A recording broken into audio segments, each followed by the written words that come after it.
Hi, I'm Ramanand from the CTQ Smartcast.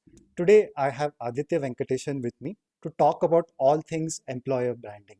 Hi Adithya, welcome to the CTQ Smartcast. Hey, thanks, Ramanand. Thanks for having me. Adithya, I want to learn a lot more about how you got into employer branding. But first, what is employer branding? Got it. Honestly, even I don't know for sure. And funny, I stumbled on this role when I was working with Gojek. The way I started off with Gojek is I had a problem statement. Hmm. And the problem statement was we don't have a product here, but we have really interesting work and really interesting challenges. But we are unable to hire at the pace in which Indian companies that have products are able to hire, right? So when you have a consumer facing app, it gets a lot more easier to hire because people can check out your app like your Swiggy and Zomato and all of these, right? And then when you have Freshworks and the likes, you tend to use those apps when you're working with other companies, or in some way you get some relevance to it. But the problem Gojek had was you couldn't use the app, right? And therefore they lost that huge chunk of an opportunity. And Gojek essentially said, okay, they hired a PR agency, and then they said, okay, help us hire more people, do get us some publicity and things like that. Now, conventionally, PR looks at leaders and say, okay, we're going to give you publicity, or they say, tell me what announcements you have.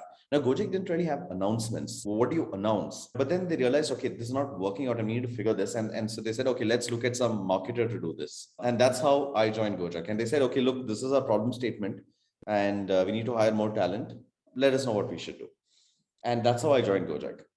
Little did I know that what I was doing was known as employer branding, right? But that's how it started. And I think after 2 years later, people just figured out, okay, this is known as employer branding, and I got slotted into that. But what I did was looked at engineering, product, sort of design problems.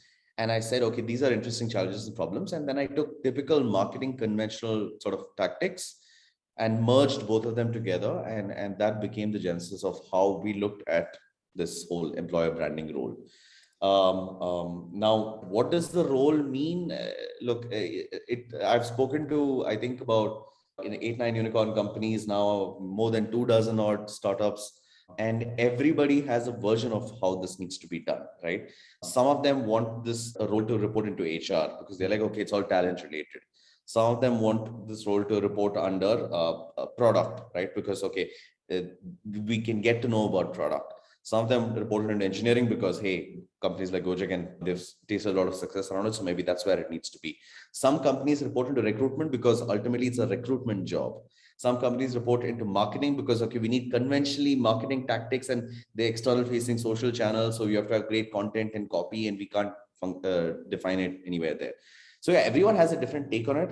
But the role, in my best summary, I could potentially say it's the ability to attract talent for sure, but it also convey the pulse of the brand in some fashion, because your marketing team is focused on core marketing objectives. It could be app installs, it could be increasing your sales in some fashion, it could be promotions and discounts, and it could be growth marketing, all of that, right? No one's focusing on core brand, which is how do I drive perception for this company? And I think that's where magic for employer branding lies. It's a function of being able to attract talent, being able to do a little bit of public relations, and making sure your senior leadership is positioned well. And yeah, lastly, how do you drive perception about this brand that they have top of the mind recall when a particular emotion is invoked or a particular word is invoked? Like when you think of food, you want to be saying, okay, Swiggy is top of the mind. Yeah, so that's a brief overview with a mishmash of everything under one employer branding. But I Right. think at some point, I think I'll come with a more accurate definition. I just need to tweak it a little. Yeah. So what I love about this origin story is that it starts with the problem. It's not as if here is a role, we've been doing this forever, just come and fill it. But start Yeah. with the problem statement and bring a bag of tricks to it, which people may have overlooked. And just looking at your background, right? You've been a student of journalism. You've written on, say, equity markets. You've been an account manager. You've done PR. You worked with CMOs. And in some sense it looks like you were just accumulating those bag of skills, and I think most importantly you were not an engineer. I think if I could say that, because it looks like this needed a fresh approach to solving the problem. Any thoughts on how these different parts to your background actually helped you ease or do well in this role of yours when you first got into employer branding? Got it.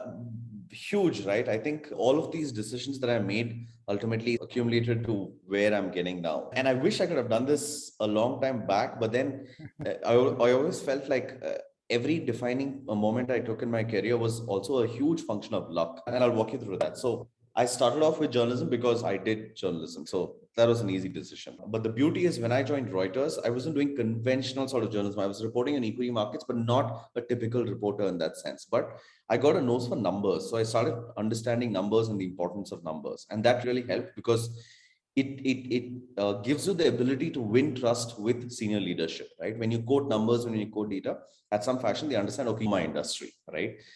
So when you typically talk in that language, total addressable market, here's my customer acquisition cost, and so on and so forth, they like that sort of language, right? So journalism helped me with that, right? And then I just read voraciously. It's the most cliched advices are some of the best advice. And reading voraciously just helped me understand the space. So that's how journalism started. From journalism, I moved to PR because I didn't see a future in journalism anymore, right? And there are a lot of reasons for that. And one of them is very simply, I realized I'm not going to get paid as well. And look, I'm a hedonist at the end of the day, and I cared for living the other pleasures of life. And I realized journalism is never going to give me a breakout career for sure. Number two is also I realized I don't have the talent for it because journalism is about you have to stay wired to your sources. There's no off day because look at the trajectory of this, right? Companies put out the worst news they possibly have on a Friday evening because that's making a journalist lose a will to really take that time, cover the story, and it's a painful process, right? So it never really worked out. Like journalism is it's a ruthless job and it's a very hard job to maintain sources, pick out these sources, so on and so forth, right? I did that for 2 years, learned a lot, and then I moved from journalism to public relations. Again, stumbled upon this career. It was almost thrown as a challenge to me. Didn't really have much, so I said, okay, you know what, I'm going to take it. And I quickly realized that public relations in India is not up to the mark. And that's the most diplomatic way of me putting it, right? Probably still holds true today because you'll see almost everyone complaining that PR in India is just poor. But what happened was I just realized, okay, look, if this is the industry, I get to make a niche in PR, right? So I just started writing voraciously there. So I went from reading quite a bit. And the irony of that was I was in journalism, but I wasn't writing as much.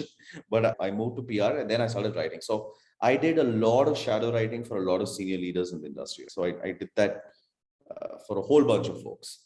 And again, very lucky because I was in the thick and thin of the startup boom. I'm talking 2013, 2014. This is when startups were multiplying like hordes, right? Not as much as it is now, but let's say the groundwork was being laid then, right? And I got very fortunate because I worked with some really cool companies. So InMobi, Razorpay, worked with a lot of enterprise companies as well, like Red Hat, Salesforce, a little bit on Quicker. So a whole bunch of companies like that. DigitalOcean was another great client. So yeah, I did a bunch of really amazing work like that. And that just got into this amazing narrative of being able to look at public relations, but a little bit from a brand point of view. So the moment I started working with a lot of these CMOs, I just understood, okay, writing is an obvious skill that not many folks have, right? Then for some companies, I also started doing internal communications, which is the CEOs wanted to write something to the entire org, inspire the org. I started doing a lot of that. So I used writing as the sort of bulwark to be able to explain and propagate what I would think would define a good career, right? So I saw a lot of relevance in doing public relations. But after about 3.5 years or so in PR, I came to a point where I realized, okay, it's one person advising a bunch of CMOs or head of marketings or your head of PRs and whatnot. And that message, A, gets lost in translation, B, is up to them to decide whether they want to do or not. So it becomes like the typical consultant, right? Where you're preaching, but practicing is not in your domain at all. So therefore, you're probably not doing as well as you should, right? And of course, ideas are easy, execution extremely hard. So I went from that mold now to understand, okay, I've been doing this for a while now, but I want to pick one company and do this for one company. And how much success can I have for that one company? And I realized I don't want to pick a typical sort of consumer facing company. And I wasn't sure how much I would be able to do there and the level of risk people would take. So Gojek again, I stumbled upon. I was speaking to a journalist friend, and then he was telling me about Gojek, and he was telling about how they're expanding. So I said, okay, you know what, I'm going to give it a shot. I did a quick audit of Gojek, and then I wrote a pitch mail saying, hey, here are things you should be doing. Here's what you're not doing. And yeah, it just made sense.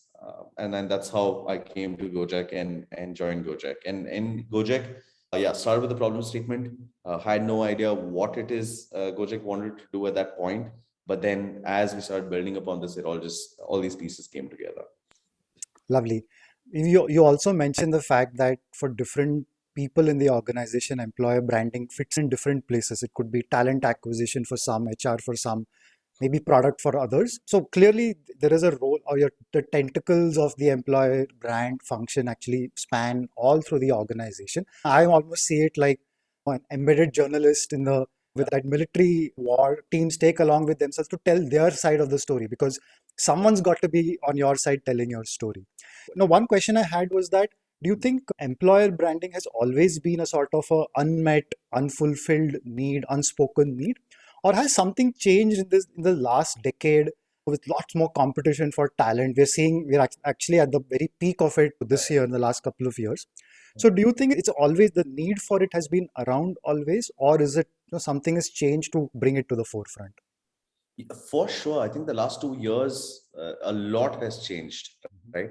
And primary among them is, so this is also COVID acceleration, I feel, right? The moment COVID hit, people started working at home, and eventually people also started realizing, okay, we can work remotely. And if we really can work remotely, we can work with any startup in the world, not just the ones in India.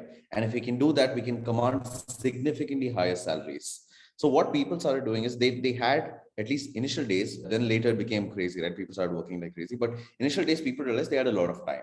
And that time, I know a significant amount of people who started taking like a second gig or like a consulting gig and saying, okay, where does this consulting gig take us? And then they realized, A, their talent is far higher than their peers in other organizations, especially the ones in the US and things like that. And they're getting a similar, or if not much, much higher pay. And the latter holds true even till date, right?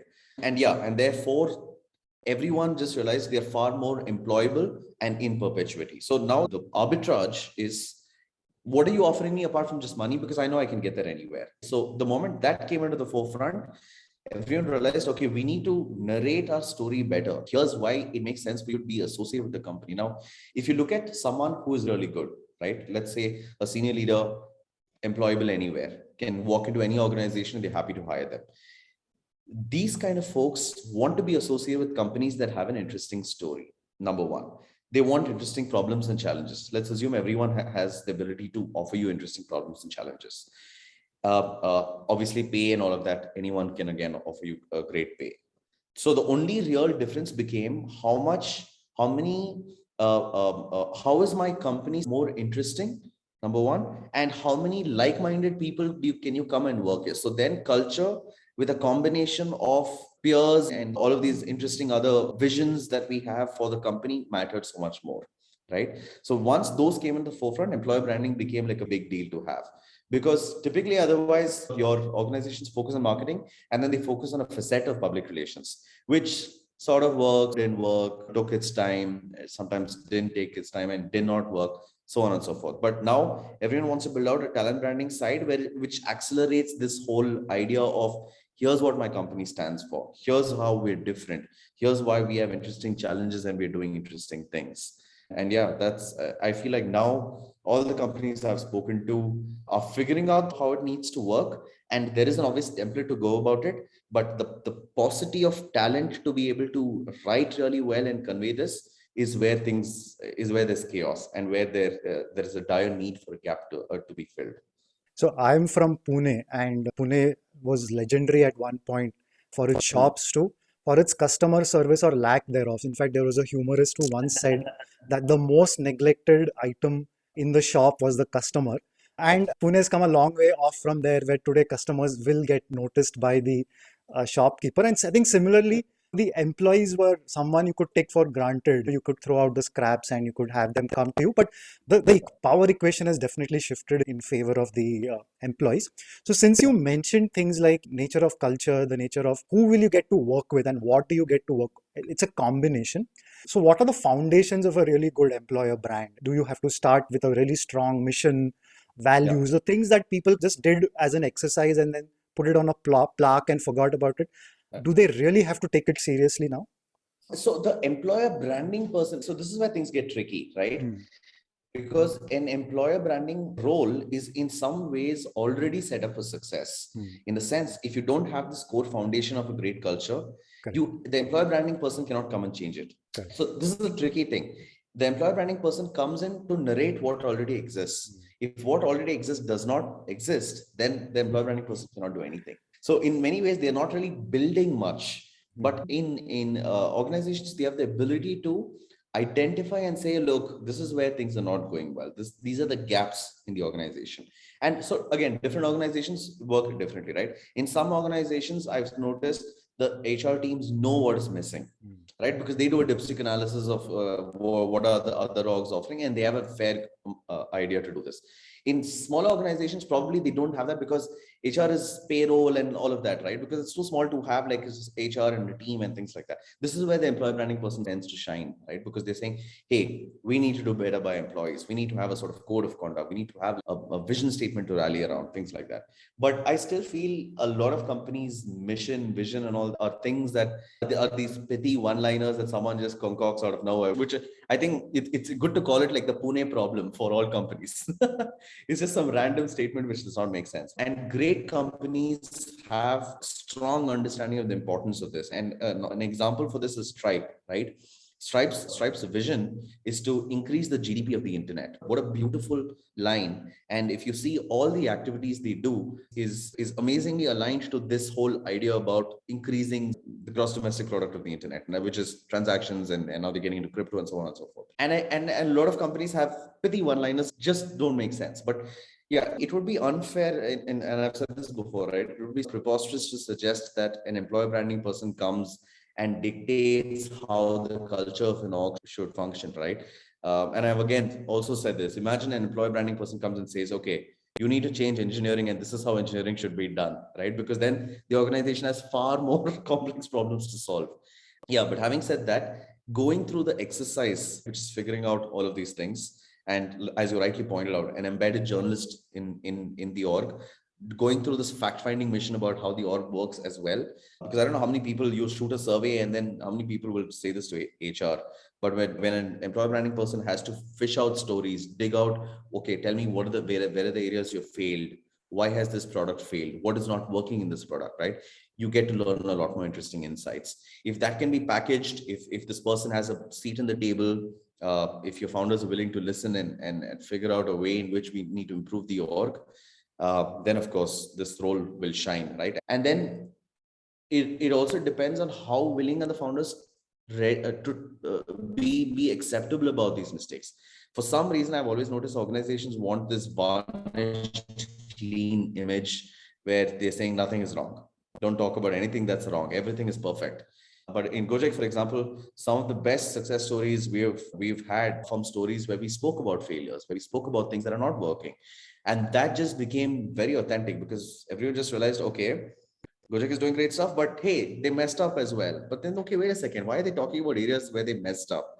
Which organization is so open to talking about where their product is? We've seen this on Swiggy. We've seen this on a lot of other apps where for 3 hours they've had downtimes or 1.5 hours downtimes. But no one talks about what happened. How can we get better? Here are the mistakes we made. Here are changes we're doing, right? Those are far and few in between. But I think those deeply well narrated stories make for great reading, but also speaks in some fashion to the culture of the org. And all stories are about, they involve some kind of a conflict or some kind of failure. And I remember some of the posts you mentioned, the Gojek posts, the failure posts, I think a lot of resonance. I know a lot of people who read that, shared that kind of post. In fact, in our own work, we have been telling people about the role of culture in staying relevant in the future. And we, again, like you said, if you espouse the value of openness, you or fairness, you better have a few stories where a leader failed at it, admitted it, and that builds Right. that trust like nothing. Because otherwise, it is just an extended form of PR within the organization. It's not good enough. So, Yeah. how important is authenticity in communicating the brand, especially for the founders, the people saying, "Yeah, this story it doesn't show us in great light, but it's an authentic story." So, how much do you have to counsel people in being authentic about also recognizing, no, we are not there yet. We don't have the greatest talent perhaps right now to talk about, but we have this other thing that we should focus on. Tell me a little bit about that authenticity side to all of this. Extremely important, right? And this is the problem when you hire when you hire people, telling them that amazing company, great culture, and when they join and they realize things are not as good, they're never going to be happy. You're a snake oil salesman, right? Like, you're getting them in the hope that everything is good, but things are chaotic, right? But it's so much more easier to tell them, look, things are broken, here are problems I have, but that is why I'm hiring you. That's, I need you to come and fix these things. Being open about those things are far more beneficial than us trying to portray everything in good light. In fact, anecdotally, if I would say this, for Gojek, so many of Gojek's hires also came through this authentic storytelling, and all this heavy lifting was done by the senior leadership at Gojek, right? Where they said, look, failure of systems, have a lot of problems that we need to deal with financial regulations, and we need to counsel sort of the bank and folks at the government, and we need to figure out how to do this better, right? We need to improve our own storytelling to how we have to explain this to uh, officials in the banks and other folks there, right? So very important. And what also folks don't realize is, the moment you show you're sort of valuable as an organization, you're showing core areas where someone can come and build out something very interesting, right? And engineers crave for this, right? They crave for great problems. Product folks crave for great problems. But if you're coming in and you have your typical management structure, your approval layers, and this is how an organization needs to function, then it's just never going to work for a brand storyteller, or for the folks that you need to hire as well. So yeah, I think authentic storytelling is a lost art. I don't even think it was kickstarted. But having said that, there's this whole build in public movement that's happening, right? And Twitter is a great source for that. And you will see some of the folks with great following and are able to hire really well are folks who are doing this size of being able to openly communicate, here's where we're doing well. And some orgs are also extremely radical by communicating, here's where our revenue is, here's where our, I don't know, GMV or whatever numbers that matter to them, right? Number of hires they make. Even people who leave, they're like, okay, here's where things have not worked out for us. So that's a radical way of doing it. But you will notice a small fraction of people who are talking about this. And all of those folks have been able to do really well in hiring, and also building brand for that particular organization. And you will see a number of them, especially on Twitter, doing this really well. And these are all sort of new age founders who understand the power of being so transparent. Uh, it's a pity that so many orgs don't get it, but I think they'll have to toe that line at some point or the other. This is wonderful. I think the idea that you expose yourself and it's actually something that attracts people and you don't have to hide behind this. We already have a great culture. All you need to do is come and fit in. No, you're actually helping to build and take it forward. If at all, it's that growth mindset in action where you're saying we are not good enough yet. You will help us get there. So, in fact, talking of founders, do you think that especially first time founders, they tend to overlook the role of all of this? And it is your Yeah. second time founder or the one who's burnt his fingers in the past, didn't think so much about culture. They're the ones who are a little more aware of this. And Hmm. my second part to this is, what is a good time for a founder to think about these aspects? Because they have plenty on their plate, but what's the best time in which they should also think about all of this? My own thinking on this has changed a bit, right?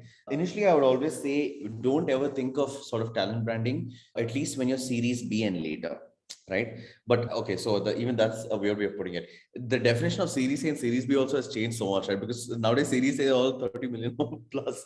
But it depends on the kind of startup you are, right? If you're a consulting startup, then talent branding is everything for you, because, or even if you're in SaaS, because then you need people to narrate interesting stories, or a B2B sort of org, then you need a talent branding role, right?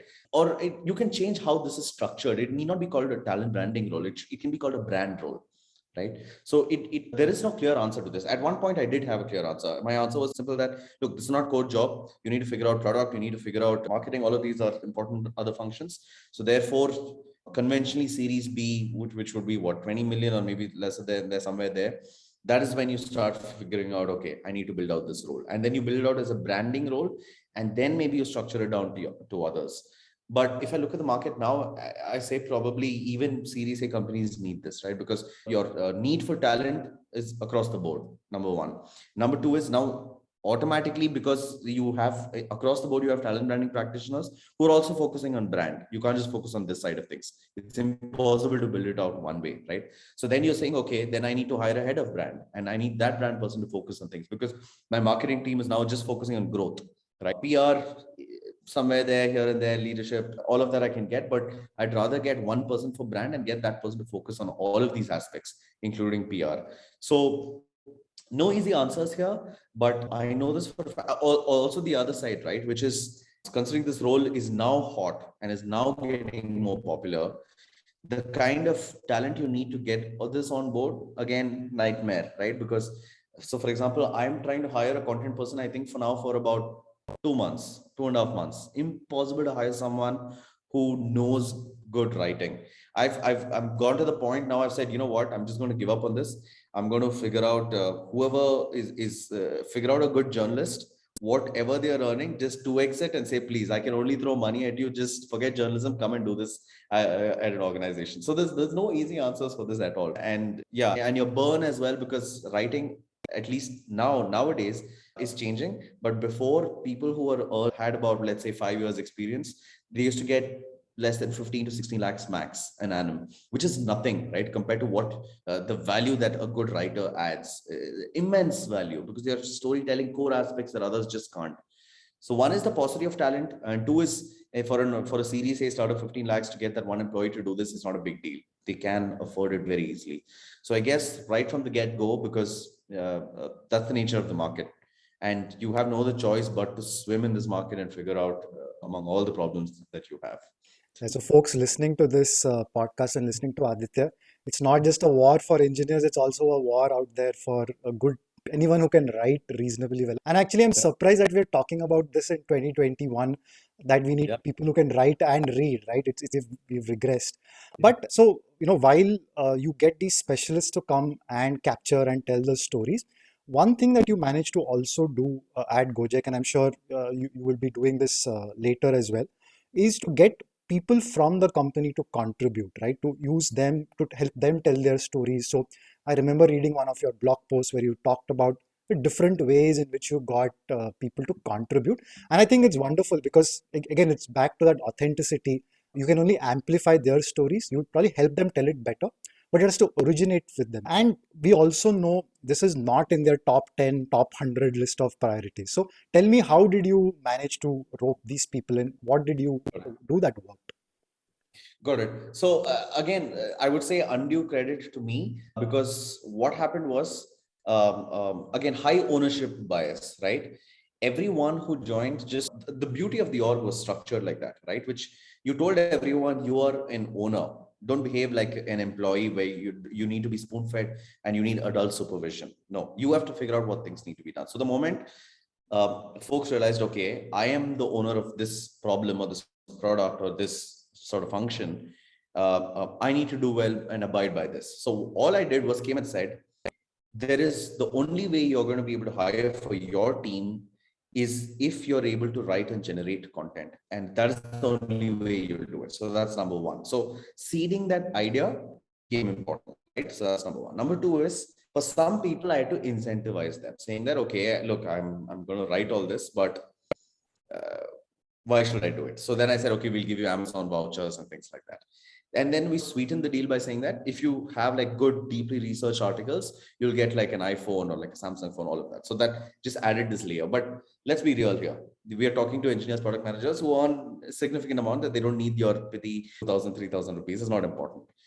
So what we did differently is we said, our job is to make sure whatever you write goes to the right side of people. Now that became a sort of game changer, right? Which is saying, write a good article, and we will ensure you get distribution, which is conventional distribution tactics that marketing will roll out, where other engineers or product managers or your peers will get to read this, and then your own brand equity will improve, right?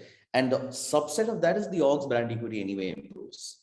So that sort of incentivized folks to be able to want to contribute more, right? And then of course we added all these layers where we said, okay, we'll take care of editorial, we'll help you with structure and flow. For a lot of folks, I sat and brainstormed about what interesting topics that they have in mind, what ideas they had in mind, all of that. Now, this is a template that I tell everyone, right? Now, again, the beauty of it is I know the majority of them will not be able to follow this template and do this. For the simple reason, again, you need the kind of talent to be able to sit with folks and talk to them and understand this. Now, I got very lucky early on because I had some really good people who explained all of this to me. They explained, okay, this is Golang is a programming language. What is a programming language? Why is it important? So on and so forth, right? I had some really good educated folks who explained all this to me.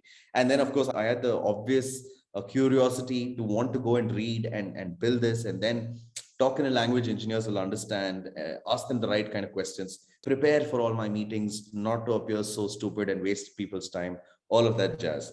Again, finding the right people to win trust and to be able to do this is a big deal. Yeah, so it's a bunch of these factors, but if I were to summarize all of it, there needs to be some incentive and some monetary. There needs to be some Correct. incentive for people to write and contribute.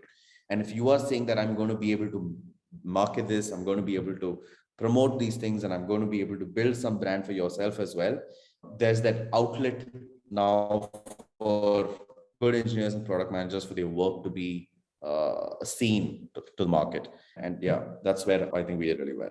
Yeah. So different things are going to appeal to different kinds of people. And also, everyone does want to be acknowledged, noticed for their work. So this is a great way to bring that out. So one question I had is that we're talking about engineers and so on. What about people in leadership? So do you have to encourage them to become their own storytellers? Because they'll have different kinds of stories to talk. And in general, do you encourage more and more people to just know the basics of, say, storytelling, or even spotting that story, bringing it to the team to help them take it forward? Do you think people should just turn on that antenna a little bit more? Yeah, you have to have people in the leadership batting for your org, right? Mm, And if they're not batting for your org, two things there. One is probably they're not so confident about the org.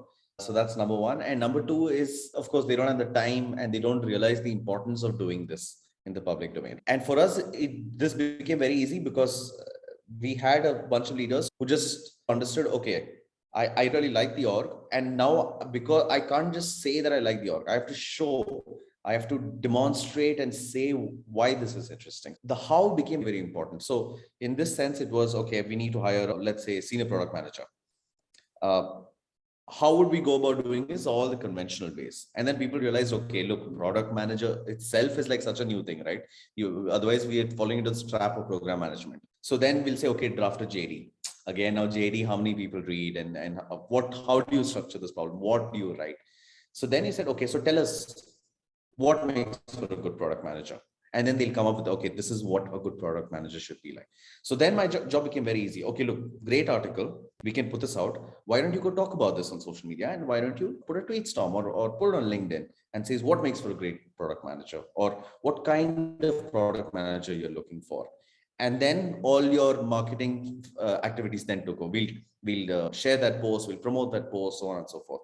And then once leadership realized a lot more people were interacting with them, and a lot more people wanted advice from them, and a lot more people wanted to talk to them, or people had opinions, or people had a different lens at approaching it, then they realized, okay, these are interesting conversations I'm having.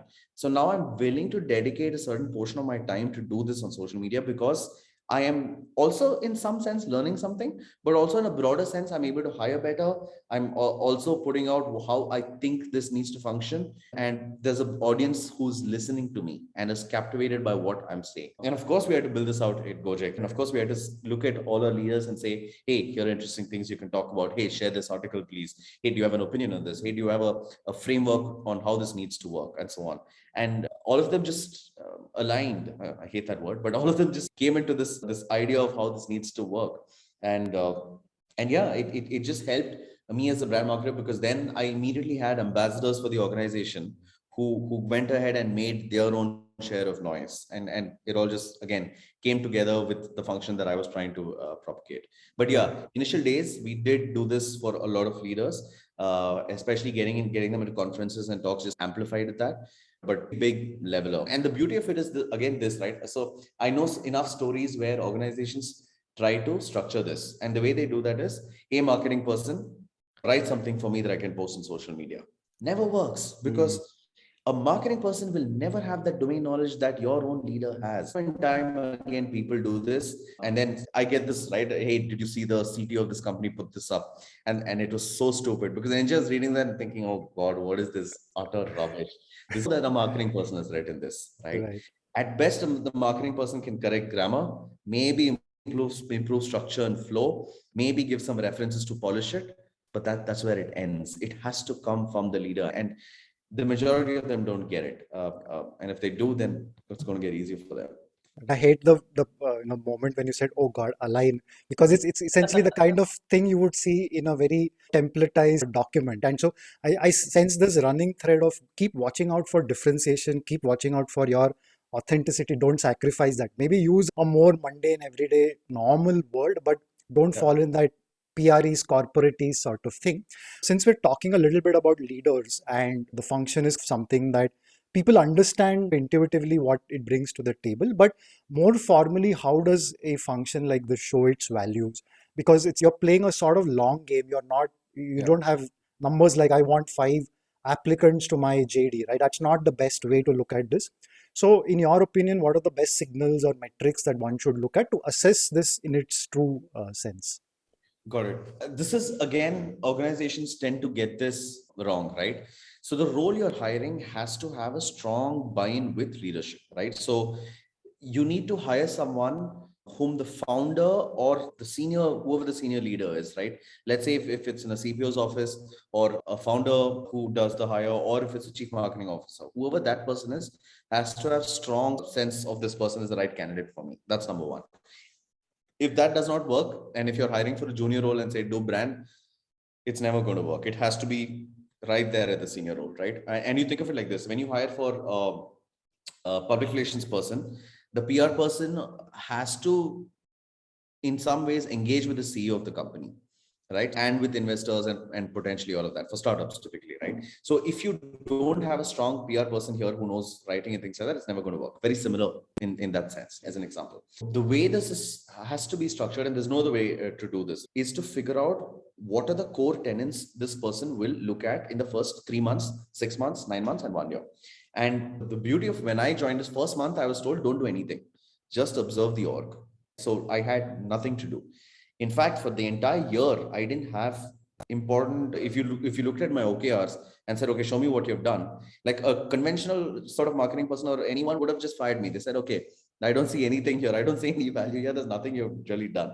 But what we did was typical janitorial work, which is just hygiene, clean up the channels, clean up the website, make sure everything is solid. And if people come and visit all of these properties at some point, they will only have to see great content. So clean up all the rubbish that's there, right? Restructure everything, change the format of how an article needs to look like, so on and so forth.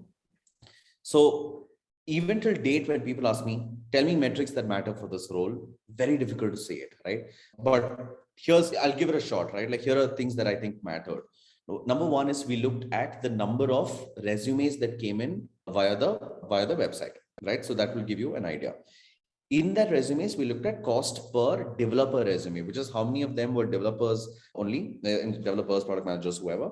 And we divided that by the cost we spent to do all of these activities, right? Promotions, whatever we did.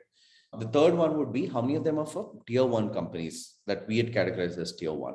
So maybe your Facebook and all of those companies, right? Like, okay, these are your tier one companies. Let's categorize that. So those are some important metrics. But I think, and then of course you can track all your impressions, your likes and shares and posts, and like how all this post performed. There are a whole bunch of those to track. But I think all of these metrics are not as they don't convey the pulse of the team or the function, right? Another one we did was we started surveying the employees who have joined us, right? And whoever joined us, we said, okay, tell us, how did you hear about us? Did you hear about Gojek from a friend, or was it from a blog post, so on? So that gave some sort of efficacy in the channel, and that's directly from someone we have hired, right? So that became easier. So that was one of them. So look, there are all these metrics, but I think ultimately the reason why I started this by saying that you need incredible amounts of trust with the founder or whoever this function head is hiring is because the best way to do this is anecdotal examples of how this function is working. That is the only way this works. You need to hire a brand person. Don't bog them with PPTs and all the reporting structures and saying, please tell me what you're doing every week. Let's have catch up calls. The moment you institutionalize and do 10 things on this and tell me what metrics you're hitting, let's track those metrics, they are going to miss out on what the job is. The job is to be able to put out great content. Correct. And that has to be the voice of your individual teams, right? Hire that person, trust that person to do the job. Once in a while, catch up and say, okay, what is the progress that's been made? Are you looking at hygiene? Are you looking at getting the right kind of content out? And instinctively, you will know that, right? If your readership is methodically increasing, this person is in the right track. But after 2, 3, 6, 9 months, if the readership is just not improved, the quality of the content is not great. So there are obvious metrics, but invariably, again, I can assure you that orgs will complicate this. They will not look at simple things like, is readership increasing? No, that's too small a metric to present, right? Because that's not a good enough metric. We need bigger, stronger metrics, so on and so forth. So yeah, simple things like that. And then eventually, anecdotally, you will realize this. So my boss at Gojek, anecdotally, he kept getting people saying that, hey, great article, or hey, amazing. I saw an Gojek ad. It was so smart. I don't think anyone would have understood this. Or hey, I was reading something about Gojek, or someone told me something about Gojek and they realized this. Or hey, I read something one of your leaders posted, I thought it was very smart. So anecdotally, you will have all of these examples coming through, and I think that really shined. And one of the reasons why this worked so beautifully at Gojek was we had leaders who trusted the function, number one, and B is they said, we're not going to hold you accountable for metrics and things like that, because we understand that this is a process and it's a long-term process, and we'll make it happen. The beauty of it was it lasted one year and 2-3 months till we did our first ATL campaign, and that did really well, and we got a lot of plaudits for that. But once that tempered down, consistency maintained, and after 1.8 years or so, Gojek just became that amazing brand. So it seems like an overnight success, but all those grassroots were laid way in advance. But yeah, I've spoken about this to multiple orgs, and I've told multiple people how this needs to be structured. I can also guarantee you that orgs and will not structure it this way at all. They'll always hire someone and they'll say, okay, tell me if it's going well. What are our metrics? What are our numbers? And that's where they'll fail. And I feel like that's where a competitive advantage for me is, right? Because probably among the rare few people who can say that, look, I've already built this function. So you're talking to someone who's already done this. So please let me do my job, and then you can hold me accountable much later on. So yeah, as someone in this function, for me, it gets a lot more easier because I know how all the other orgs will fail at this. So who's the right person for a head of such a function to report to, in your opinion?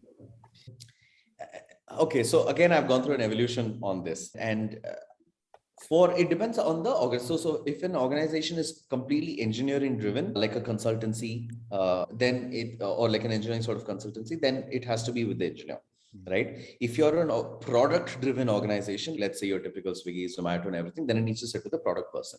And the simple reason for that is because you read, if one person is able to read a PRD, right, you will get everything about that organization systematically, or that one particular problem statement that they're trying to solve. And it gets very easy to write a story on that problem statement. Yeah, depends on the kind of organization. But here's where I think it should definitely not sit. This is where roles die, right? HR. I don't think it should sit with HR for sure, because HR is not evolved to get there. What can the HR person tell you apart from cultural aspects of the organization? But that's not your role. You want to be explaining about product. You want to be explaining about engineering. You want to be explaining about design, right? So those are core tenets you want to propagate in the employer branding team. So definitely not here.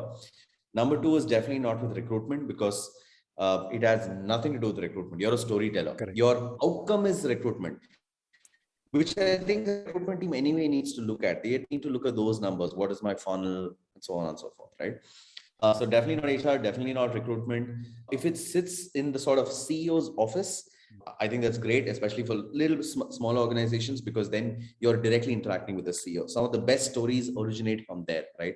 I think that's also a great fit. But again, evolution of the organization. If you're a Series D, E startup, and if you're still figuring out, do I need this? Then probably not.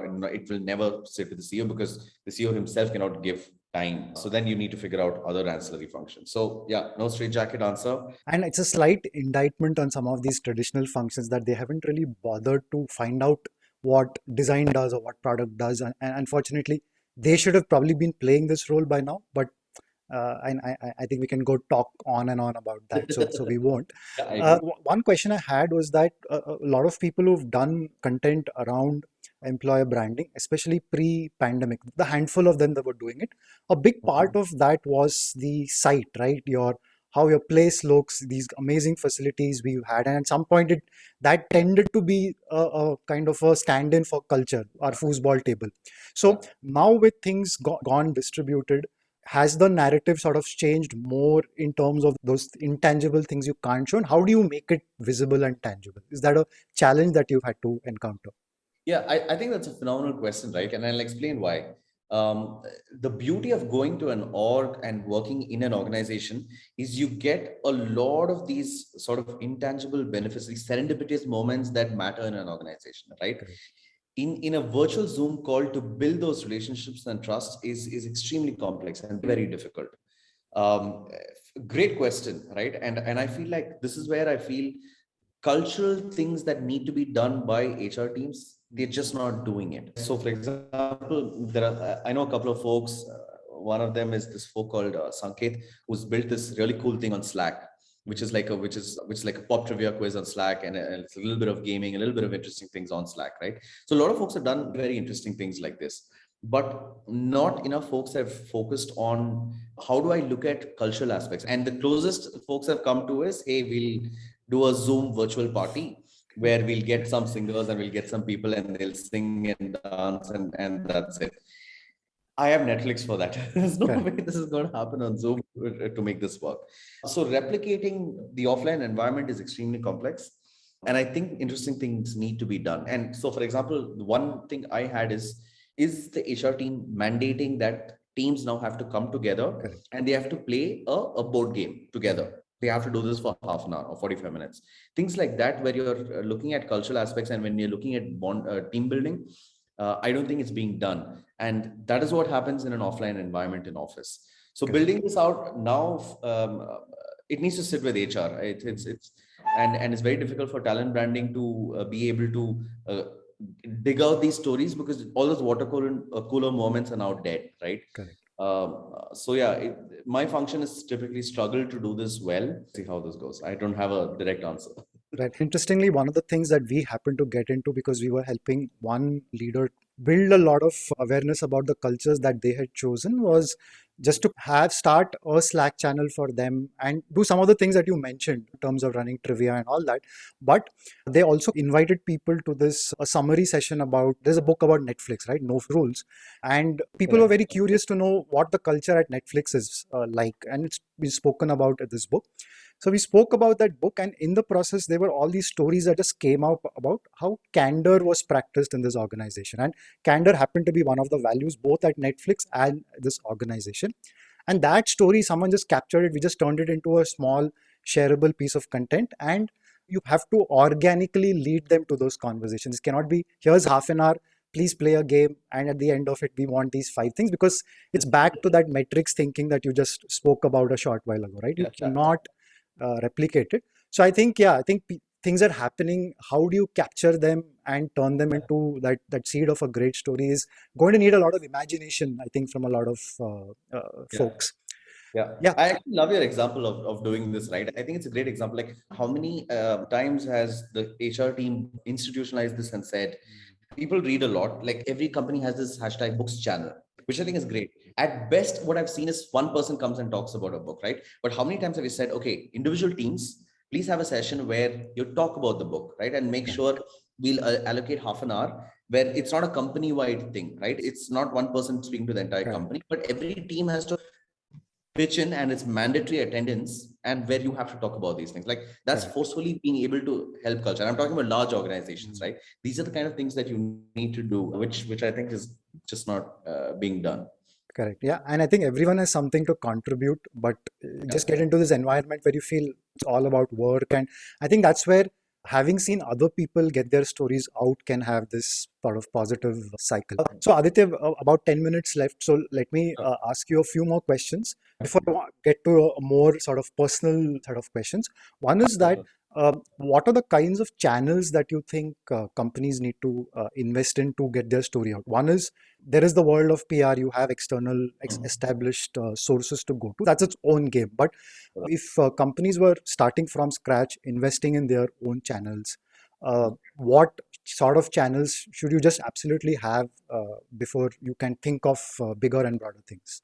Again, very easy. You need to have think of a candidate. A candidate wants to know about your company, right? There's some things you can control. There's some things you can't control. Correct. Can't control things like Glassdoor. What else? Glassdoor is the one big thing you can't control, and also just generally word of mouth Yeah, you perception. can't control anyone Can't bitching control about any of you that. to someone Yeah, else. yeah, Yeah. yeah. You can't control any of this, right? So then you have to categorize, okay, own media. How thin can I spread myself now? So own media, LinkedIn, you obviously need that because people need to identify who your company is, what, and that's why people go and search. So you definitely need LinkedIn. Twitter becomes a great distribution platform, and this is why great content is there. So you need Twitter. So general social media landscape, you need to do a quick audit of your industry and figure out, okay, I need the landscape there, right? Three is blog. This is where you need to invest heavily, right? Have a good blog where you're talking about problems, you're talking about leadership. This is what my leadership, this is the caliber of my leadership. And then lastly, you're talking about interesting things the company has done. So for example, a funding announcement, or it could be here is an evolution of a product that we have launched, or things like that, right? So blog becomes one strong component. And every time you publish that blog and you just put it in your website, it's not going to get anywhere. So you use channels like LinkedIn, Twitter as a distribution mechanism. So yeah, Twitter, LinkedIn, a blog, I think three absolute essentials to kick off. And then depending on your propensity to do YouTube, you folks are doing podcasts and things like that, Correct. then you need to figure out what are the other channels. Start with the bare essentials and then move on as you get more people and to contribute on this. Yeah, and would you advise things like meetups and having so your own small forums to get people talking and things like that? Yeah, so meetups and things like that are a little more high agency things, right? So you start with this and then you build out a strong pipeline over all of this, especially when you're just starting off. And then meetups and conferences. But remember this, right? Like when you have a meetup, the caliber of the speaker has to be really good. You need to vet the speaker, make sure they know what they're talking about. And it can't be generic yarn. Like 90% of people who come and talk is all generic yarn, right? So you either pick one. One of the interesting things that people have realized is, okay, we're getting everyone to do generic yarn. Let's do product tear down now, right? So they pick one product and they're like, let's tear down one by one. Why this button is here, why this feature is here. Interesting stuff. Yeah, do that, but make sure all the others are sorted out, and then yeah, this is another great place to be at. Yeah, so behind the scenes things, I think always Yeah, something yeah. people love to hear. All right, before we close, a few questions about what you've done to stay relevant. You've done a lot of things already, and you think you clearly are interested in so many things. And I'm glad you spoke about reading and writing because Yeah. it's just timeless stuff, right? I know you're a little bit into history, or not little bit, I think is an understatement. So tell me a little bit about history and how does it really, how does it help you? What do you get out of reading history? Okay, so I've actually scaled that down significantly, right? I'm not as equipped or knowledgeable as I used to be, at least. I've stopped reading a lot more, but I do read. I've also stopped reading a lot of books. I used to be a voracious reader and used to read tons of books, but now it's become articles, podcasts, and so many other distractions. I fail to, and I'm ashamed to say this, but it is what it is, right? In fact, I tend to read more fiction now because I'm anyway devouring and Correct. consuming all of nonfiction anywhere, right? And everything, right? Like, so for example, Twitter's become this great force of distraction and good, right? Because you read something interesting and then like, okay, I'm going to check this article out. So I've noticed my time being expended everywhere, but then I don't control it because I've realized, okay, all knowledge is good knowledge.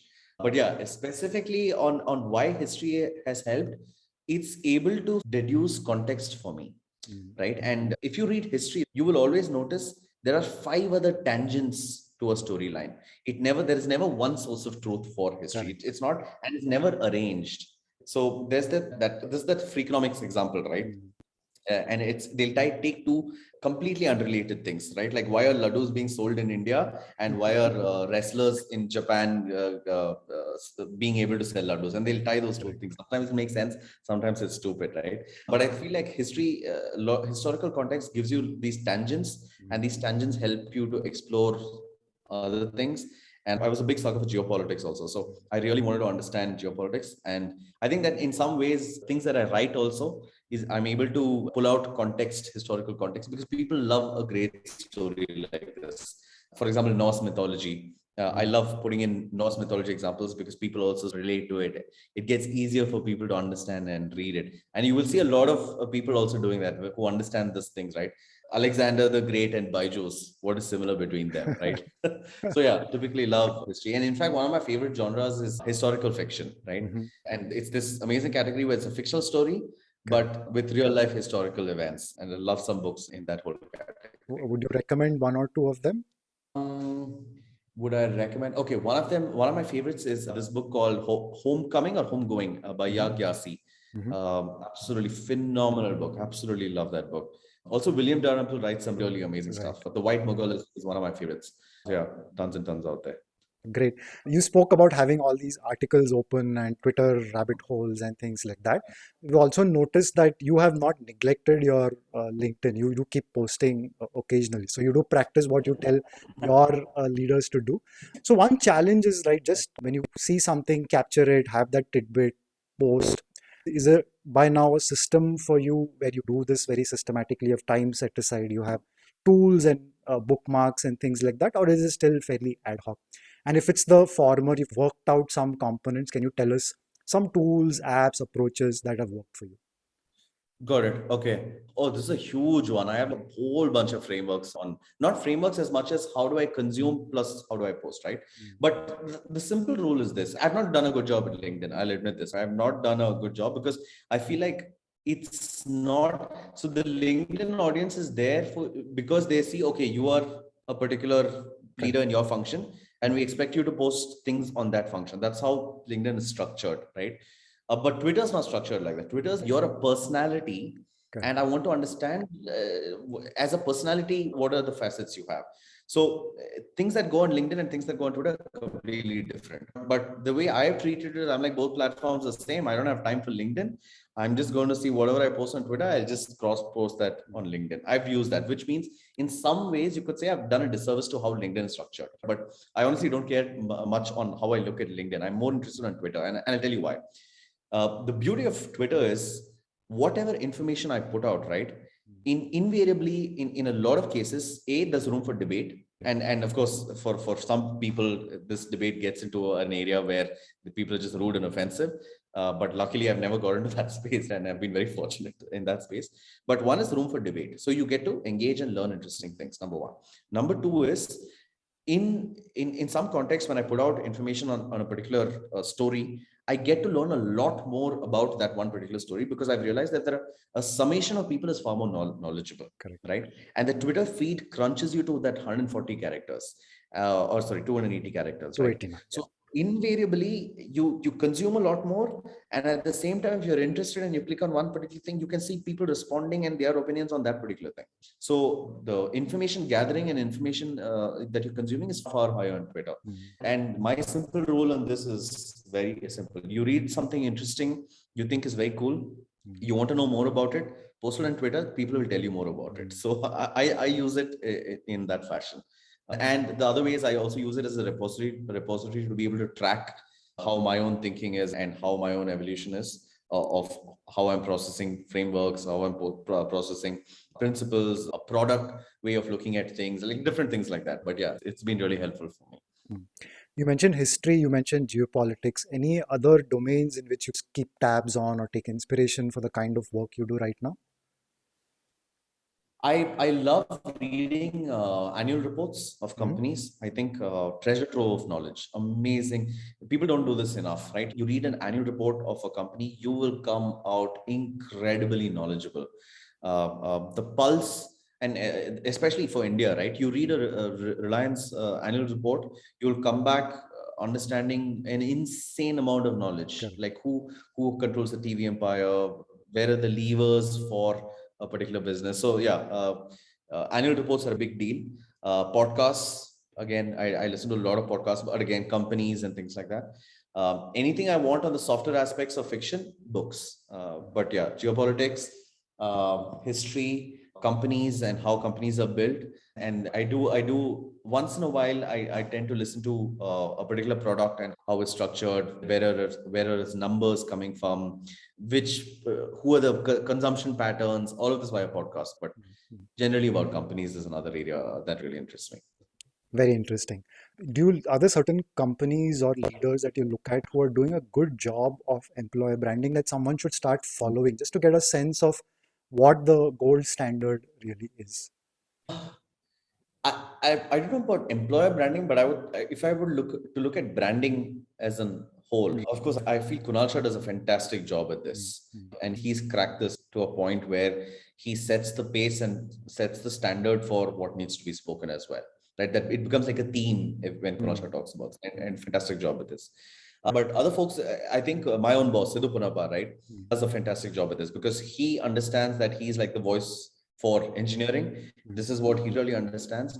So he does a fantastic job of consistently talking about engineering. mm, So I think he does a really good job with this. So yeah, these two people really stand out, and I think they've had a fantastic Twitter game. There are other folks who use it differently, right? So one of my folks whom I quite like now, and I've done this, I followed him. And I've seen him grow is Mahesh, who leads recruitment at an academy. mm, And I think he does a really good job. He posts memes and just posts like fun stuff, right? mm. That's all he does. But in some ways that translates into how the org thinks and how the org behaves. And he's done a fantastic job of just memes, fun things, and that's it. This is my Twitter profile, but great, like a fun person to follow, and you're always engaged on something funny on the startup ecosystem. But yeah, some examples. So you don't have to toe the playbook, just you can do different things and Correct. still get noticed for it. Yeah, Yeah. yeah, for sure. Awesome. Last segment, Aditya, we call this the future relevance of X. I'm going to toss out a few X's Okay. at you and Okay. just tell me what comes to mind in terms of their future relevance. And if Okay. you want to pass, you can. So Okay. let's start with the future relevance of HR, old style HR. Dead. Should I give a one word answer or should it be more than that? One word is fine, but you don't have to qualify it. But if you want to Dead. say more, go ahead. No, you don't even need me to say this. Yeah. It's anyone and everyone will say this. The only people who don't say it is they're scared for the where they work, but largely abysmal job at what they need to be doing. And hopefully things get better. And I think it will too. There is no other choice. You have to be able to do better by the org. So yeah, Hmm. let's see. Let's see how that goes. Fair enough. Corporate blogs. I think beautiful because if people write and it's just pasted there, and no one cares, no one goes to see it, it's just there. But the beauty of this is this, like you'll get a digital marketer, you'll promote it, and then you'll say, hey, I got 1 million impressions on my blog.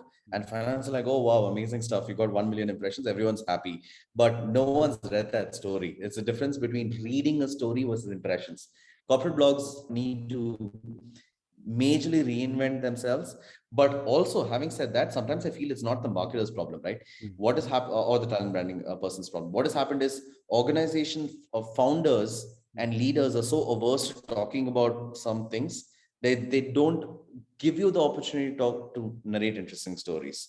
So it's a two-way problem. I won't blame one side alone, but again, how many people are doing really interesting stuff and have good stories to narrate and have a leadership who allows you to narrate those, far and few in between. So not as good, I would say, as of now. Okay, second last topic, the future relevance of influencers. Oh, big deal. We are in the midst of the influencer economy. You can also, in many ways, you can say your own leadership is in some ways in influencers, right? You're building them up to be influencers. Correct. Uh, yeah, I think really big say in how brands are built. And you can look at micro influencers and you can look at influencers with just 2,000, 3,000 followers and what part they play as well. Huge. Companies have to figure out a way where they get employees to also bat for them because collectively they can get more far stronger. And I feel like that is the evolution of where in the next 3 years, 4 years, how many people are talking about it. Like a great example I would like to quote over here is Razorpay. Mm. You will notice a lot of employees of this Razorpay, especially, are more active on social media and they're batting for their organization. And you will notice that trend, especially for Razorpay as compared to other companies. I think it's fabulous. And it all comes down, right? It makes sense because then you look at the founders who I have a great fortune of working with and I know them. Amazing set of folks. So it's not like it was forced on them, but it's incidental. And people have realized, okay, we want to go and talk more about a company because it's so amazing. Greatest testimonial to how an org is built. Amazing example. Lovely. And the last one, the future relevance of the story. Of the story. I said this a while back, right? The difference between Uber being valued at $6 billion to $53 billion later hinged on only one aspect, Mm. and that's storytelling. Mm. And this is not my words. This is words from Aswad Damodaran, who Correct. wrote the valuation thesis for Uber. And Bill Gurley, the investor, who changed it by saying, hey, we're not a transportation startup, we're a mobility startup. And that just expounded. So, how important is story? I myself know enough examples of how storytelling has helped you raise massive amounts of money, right? And your series A is what? You don't have product, you don't have anything, you have a story, and that's the story you sell. So the importance of story, stronger, better, and this are going to be the next crorepati's. That's my hunch. All right, Aditya, here's to more stories and more big stories to you. Thank you so much for your time on the CTQ Smartcast. Thank you so much for having me. It was an absolute pleasure hearing you as well on so many examples. Thank you for having me.